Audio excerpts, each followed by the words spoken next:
There's a particular kind of quiet that happens right after you close your laptop.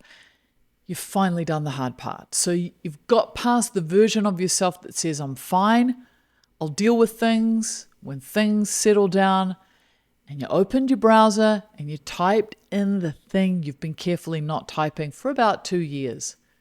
Therapists near me. And then you saw the number. $180 a session, $200 a session, $240 a session. And that one has a 9-month waiting list anyway. And you did the maths in your head the way you always do the maths, which is instantly and with everyone else's need at the front of your queue. I don't know, the car needs tires, your daughter's got a school trip, your mother's got her prescriptions. And there it is. That small internal shrug you've done so many times you don't even feel it anymore. So you close your laptop. And I want to talk about that today, not therapy, the closing of the laptop, because something happens in that moment that almost nobody is able to say. And I think it costs you far more than the money ever did. What happens is that you file yourself under later again. I want to tell you about a woman that I worked with. I'm going to call her Jan. She was 58.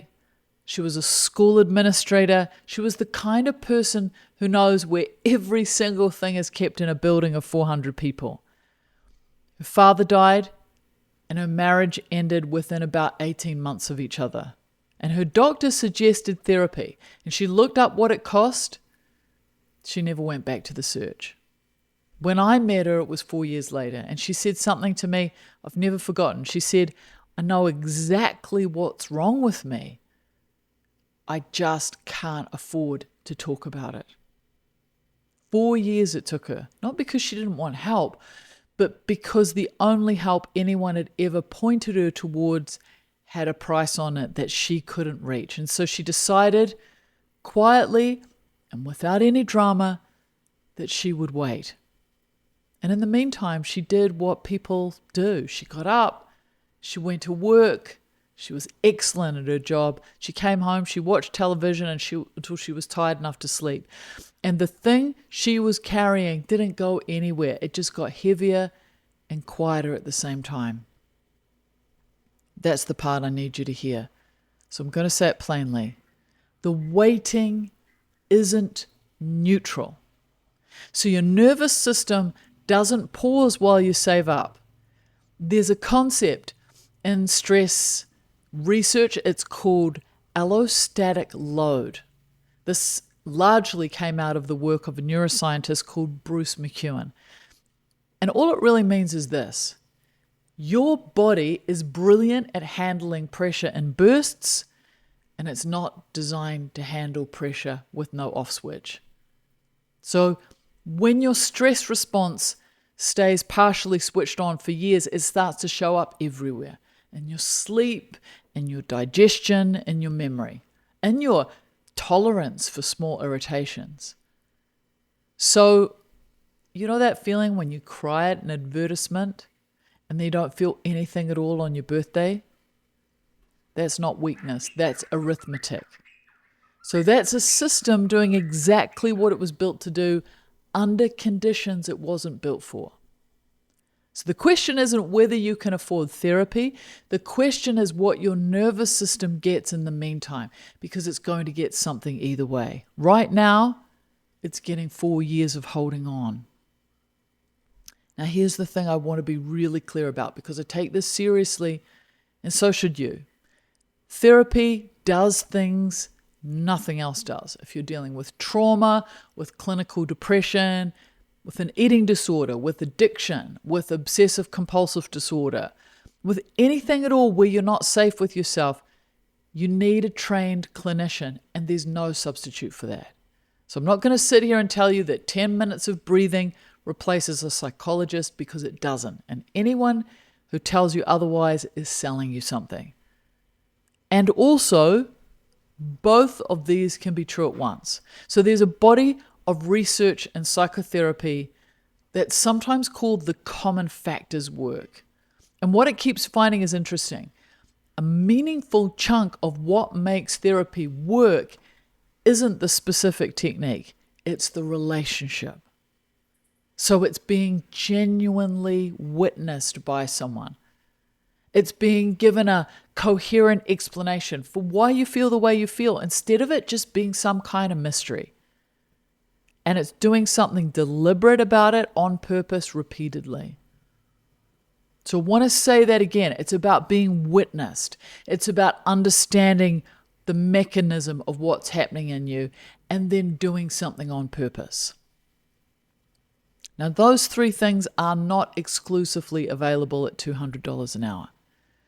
So let's talk about what you can do starting today while you wait and save for the other thing. Now, first, cheaper real therapy exists and almost nobody tells you where. So there are community health centers, there are university training clinics where supervised postgraduate students see clients for a fraction of the cost, and they're often extremely good, precisely because they're being watched so closely. There are sliding scale practices where the fee moves with your income, and you won't know a therapist offers this unless you ask, because most of them don't advertise it. There's also group therapy. Group therapy is fantastic. It costs a fraction of individual work, and it has a strong evidence base of its own. Also, if you're employed, an employee assistance program, which you might have and know nothing about, may exist. And if you're ever in real danger, there's crisis lines that are free pretty much everywhere, so please use them. Now, secondly, the free thing you can do today, which is understanding where you actually are, not where you assume you are. There's a version of this at the end of the episode. And third, and this is the one I want to spend the last few minutes on, the daily practice. 10 or 15 minutes of doing something that deliberately signals safety to your body. Not because it fixes everything, because it interrupts the compounding. It stops the load quietly accumulating while you wake. And then the objection arrives right on time. Isn't that just a cheap substitute for the real thing? No, it's not a substitute. It's a bridge. So there's an enormous difference between saying this is instead of therapy and saying this is what I'm doing while I get there. One is denial, the other is triage. And triage is what intelligent people do when resources are limited and the situation's real. So not being able to afford therapy right now doesn't mean you're stuck. It means you start somewhere else first. And here's the part that most people miss. The version of your finances that exists right now isn't permanent. Nothing about your current situation is a life sentence, including this. Money changes, circumstances change, wait lists move. The only thing you're really deciding today is what happens between now and then, and that is entirely, completely within your reach. So I want to give you an experiment for this week. It's 10 minutes, it costs nothing, and it's based on some of the more robust findings we have about emotion. Once a day, I want you to sit somewhere where you won't be interrupted. Put one hand flat on your chest, because touch and physical grounding matter more than they sound like they should. Take 3 slow breaths and make the exhale longer than the inhale. And then say out loud to no one what's actually true right now. Not the summary version, the precise version. Not I'm stressed, but I'm frightened about money and I'm lonely and I'm angry that I'm the one holding this. All right? That's what I want you to say out loud, even though it feels ridiculous. I've spoken before about the work done at UCLA on something called affect labeling. And what it shows is the simple act of putting an accurate word to an emotion actually changes what happens in your brain. The intensity comes down, not because you've solved anything, but because a named feeling is processed differently from an unnamed one. Which means the moment that you say, I'm scared, something in your system exhales slightly. That's not a metaphor. That's your biology. So 10 minutes, once a day, 7 days. And then notice whether anything is even a fraction lighter. Now, if this has landed, here's a great next step. If you're curious about where your happiness baseline really sits right now, take the free quiz in the description. It takes a few minutes. You come out the other side with a personalized PDF and a much clearer picture of where you actually are, which is genuinely a useful thing to know before you decide what to do about it. So you didn't fail to get help. You ran into a wall that a lot of people run into, and then you were quiet about it. You are not on hold. You're just starting somewhere else first. I hope this was helpful.